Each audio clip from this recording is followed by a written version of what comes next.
Hello, my name is John Dodson, and I am a Special Programs Coordinator with Outdoor Recreation, and I've been working with Parks and Recreation for 33 years. Parks' mission statement is to sustainably and equitably provide everyone in Nashville with an inviting network of parks and greenways that offer health, wellness, and quality of life through recreation, conservation, and community. We have 15,134 acres of open space, including 178 parks and 99 miles of greenway. We employ over 200 people. We also have 4 nature centers and community centers. We have 10 regional centers and 17 neighborhood centers. So our main goal with outdoor recreation is to get as many people out to try activities as we can with little to no cost. So most of our programs are beginner based. So we provide all the equipment, instruction, and safety to let people get out, enjoy these types of experiences, and then decide if they want to take it further, they can. But we just want to get them out, introduce people to these types of things. We do kayaking, stand-up paddleboarding, mountain biking, climbing, anything you can think of that we can do outdoors. And today we're going to do kayaking on Cumberland River. We're just in Shelby Park, right up from downtown. We got this beautiful river, and we're going to get out on it today and explore and see what we find.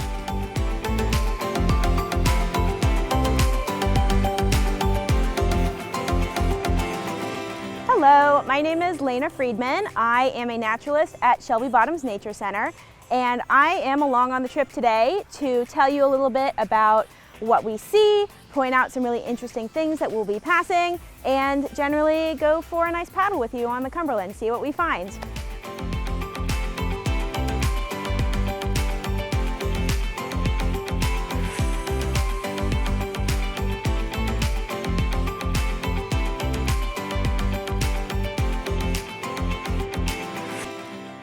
Okay, we're going to talk about our paddle right now. This is your motor and your steering wheel, one of the most important pieces of equipment that we're going to use. It's the difference between having a good time and getting frustrated just going around in circles. So you've got different parts of the paddle. This is called your shaft. This is called your blade. There's a certain way you want to hold it, and what you want to do is just grab it like you would bicycle handlebars. So your hands are just like this, and then once you get that, bring your hands up so you've got a right angle on both your elbows. So this is not going to work.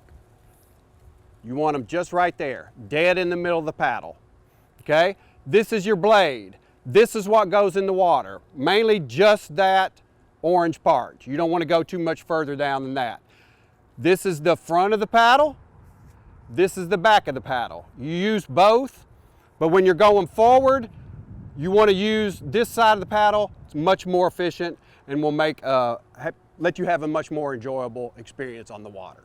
So that's your paddle. Now we're going to talk about PFDs or life jackets. PFD is just personal flotation device, and life jackets, they're kind of an interchangeable word. I may use both. The important things about a life jacket is getting one that fits correctly, and then once you put it on, make sure it's nice and tight. Okay, that's important. You don't want a loose life jacket. So you can see Lena's already put it on. It's just like a vest. You put it over through your arms through the holes, and then you bring it around front. You zip it up, and then the way you tighten it, you've got straps on both sides. And sometimes it's a little hard to reach around there, so I'm going to grab one. And when you do those, you want to bring them tight. Okay? So both sides, get them nice and tight. Get that one? Yep. You're good. All right. And then always grab the ones up top and pull them towards you. And that tightens it up around your shoulders. So I can check, and if I can just move it, it's not moving around much, that's probably good. Mm-hmm. What you don't want to happen is you've got it on loose, you fall in the water, and your life jacket's floating up on top of the water, and your head's underwater. It's not doing any good. Another thing is, make sure they're Coast Guard approved. So that's always listed on the PFD, so make sure you get a good one. And if you're going to be on the water, wear your life jacket. They save lives. And then the last thing we're going to talk about is our boat. So this is a kayak. It's a flat water kayak. They make tons of different kayaks. There's ones for fishing, there's ones for whitewater, just flat water, having fun boats. So there's different strokes for different folks. These are flat water, and this is always the front of the boat, and this is the back of the boat, and this is your seat. Now, we're going to talk about getting in and out of the boat, but this is more pertinent when we're on the water, but this will give you an idea. So you can imagine if this boat was sitting in the water and I just decide I'm going to get in it like this. It's kind of wobbly, I'm probably going over and I'm wet before we even started.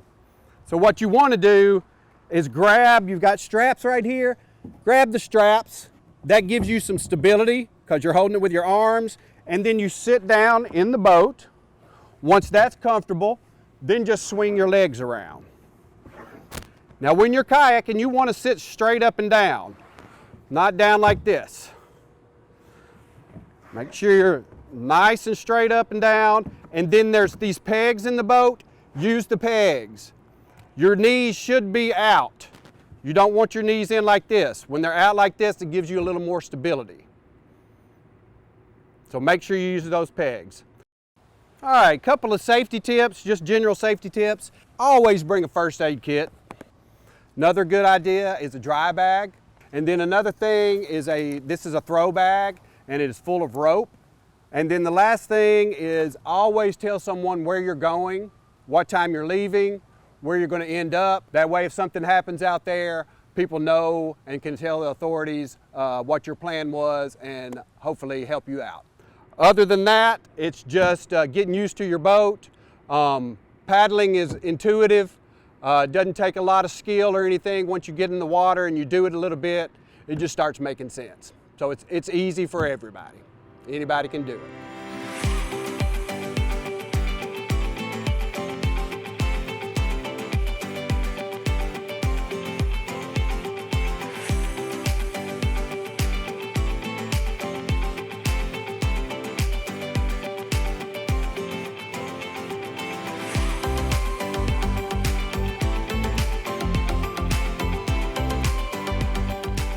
We are going along a particular portion of the Cumberland that runs right next to Shelby Bottoms Nature Preserve and Park, which is where I work. And as we go along, because we're going right next to the park, we're going to see some really interesting things today. One in particular that you will notice if you compare what will be the left side as we go upstream to the right is on the left we have Shelby Bottoms, and on the right is developed land. So you're going to be seeing a really big difference in the erosion on either side of the bank. Anytime you can leave the native vegetation in place, that's great because those roots will hold on to the soil and stop it from being carried away by rain, by water, by wind. And so because of that, the bank structure is a lot steadier. You're not having to worry about any infrastructure built on top of it. And also you're not having all of that sediment and dirt washing away into the river and polluting the water, which is one way that Shelby Bottoms keeps this beautiful river clean so that we can use it and things can continue to live in it.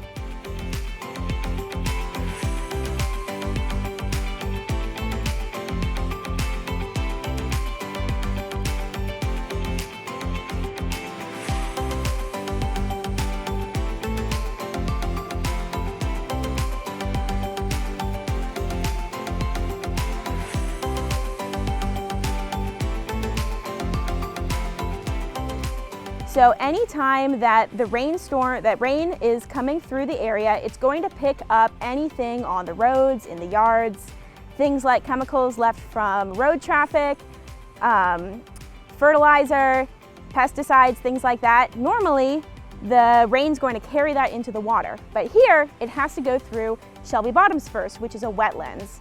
Wetlands are really important types of ecosystems. They support a lot of different kinds of life, and they have a lot of types of plants that you don't find in places like fields or forests.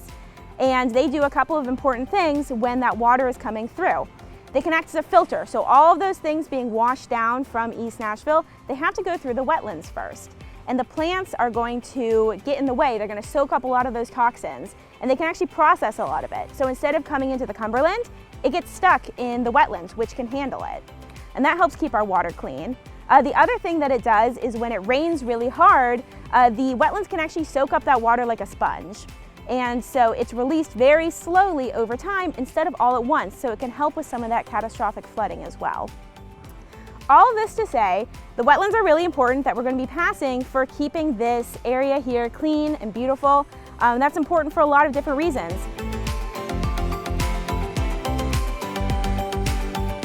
A clean river is also really important for a lot of the animal and plant life that calls this place home. So there's a lot of things that rely on having this clean ecosystem. One of them are ospreys. We actually have one that nests on the train that crosses the Cumberland River on the train trestle, and it is a raptor, a fish-eating bird. And so top-tier predators like this, they're only going to live somewhere that has enough food, where the ecosystem is healthy enough to support them, and they're also really susceptible to pollutants. So we aren't going to have ospreys here if our river isn't healthy enough. Seeing it and knowing it lives here is a really great sign that we're doing a good job of taking care of our water. Another one is river otters. We don't see them very often. They're a little bit secretive and they like to hide, but we do see them. They're the same as the ospreys. They're eating fish. They need a large population in the waters to support them, and they can't handle pollutants. So the fact that we've got these ospreys and river otters here, it's a clean river. We can go out and enjoy it safely, and we can know that we are supporting the life that lives alongside us with the city.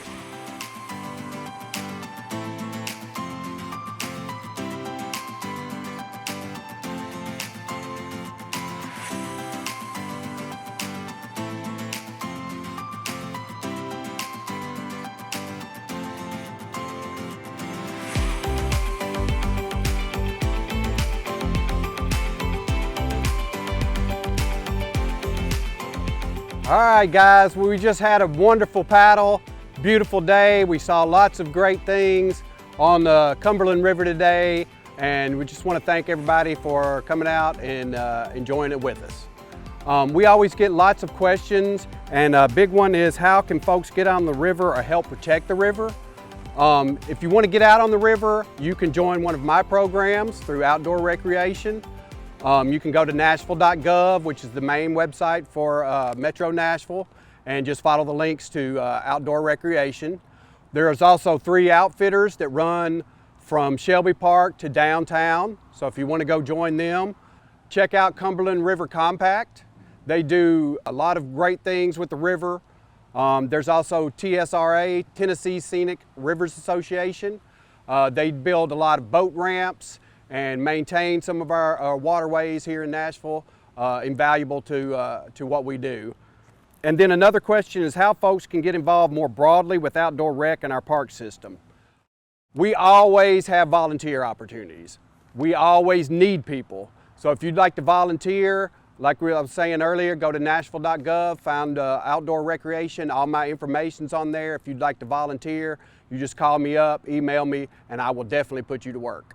And then another option is we have friends of at each one of our parks, which that's another great way to get involved. That puts you in direct communication with whatever park that you're involved with, and there's always opportunities to help that way.